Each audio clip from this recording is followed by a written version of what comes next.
This time around, we're in San Francisco. For us, San Francisco struck the chord because it meant the very birth. For the setting of Watch Dogs 2, we wanted to have a different vibe. So our San Francisco keeps all the important. There's a different feel, different vibe, a different look to all of the areas of our world. We wanted to kind of represent all these different areas and the different collections of people that live in these areas and what their lifestyles and their personalities are like. So we're building you're in that world, and if you stop moving and you look around, you feel the world is alive, right? This is the promise of what an open world game is. So characters shouldn't only react to you, they should react to each other. You know, maybe people start fights. Maybe someone calls the cops on someone else than you. Maybe a dog barks after someone else and chases him down the street. And then if you start doing things, if you start playing in the world, the city should react to what you're doing. It should feel normal. It should surprise you also in how it reacts. We were really interested in the city itself. It's a world that has a lot of, I mean, if you're a hacker and you go in Silicon Valley and you have the head on to make money and potentially even manipulate people and society. The spirit of California and the spirit of San Francisco.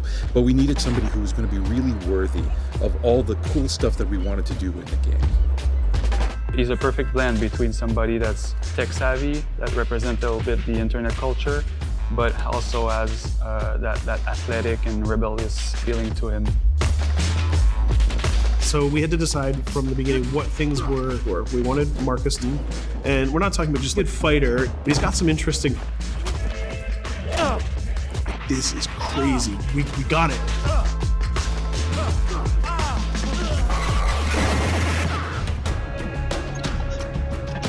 The new idea for hacking in Watch Dogs 2 is to let the player create his own solutions. So you have a lot more control, a lot more flexibility in how you hack the world. So one big category. One of the big things on Watch Dogs is hacking vehicles. I think this is old, and if you can hack into the drive system of a car, you can pretty much drive it wherever you want. So making sure in the world, it shouldn't be a forklift up down. You should, just like a camera, press a button and become that thing. One of the core things that we're doing, you can hack every character. You can hack every car in the game. And you can hack most of the electronics within the city. So that's... Teaser. So if you want to play the game completely non-lethal... Of little devices that you can use. One of the things that people kind of like that we've done is we've created toys for Marcus. He has an RC jumper. It's got little wheels, and it's even got this little robotic arm that he can sort of deploy, and he can interact with things. He can unplug things and replug them and take out screws. It's a neat little toy. And then the other gadget he's doing. And it's more about scouting and being the eye in the sky, because you're just zipping through the city. It feels like you're flying. Another branch, which is kind of connected to it. And you can hack them in multiple ways. For example, I could hack one person and distract them, have their phone ringing so they look at their phone to create a distraction. Which is, well, why only hack one if you could hack them all? There's one thing that I really believe about Watch Dogs players is... So that means you can play a mission full gun blazing, that's the way you like to play, full stealth, or through hacking only, project yourself in computers, take control of electronics, influence people, and try to get to your goal that way. We try to really support all players and also allow players to combine and mash these styles and play together too. If you've been playing a certain way for a while, we want the game to kind of challenge you to try different things, but also not force you into playing the game a certain way. We work to improve the driving, make it, and adding a lot of physics and feel to all the vehicles. So we keep the depth, but have more accessibility. The team is super happy with the result we've had, and I hope gamers will be just as excited.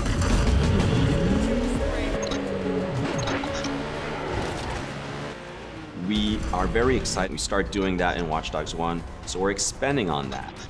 We cross path with friends in the city.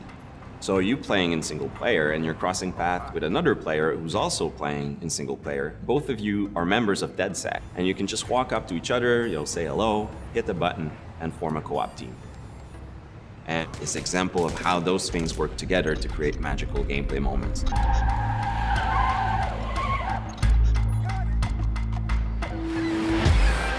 The city of San Francisco and the whole Bay Area is exciting. It's vast. You're going to find a ton of things to do that are unique to you. Basically, create a situation that you start laughing at and you say, wow, this happened, and you want to share it with friends. You don't want to just be like a roller coaster or a theme park ride where I go through all the same beats as everybody else. What you want to be spending your time doing. That can be multiplayer, that can be focusing on stories, that can be just exploring the world. Whichever activity you do to get you closer to the end game. That's kind of the promise we're making to gamers. Or texture maps or vehicles. You just start to change up. This is it. It exists. You come with a sequel that really does a lot of new things, that has a lot of surprises. It's a great feeling. In the end, there's nothing more looking at something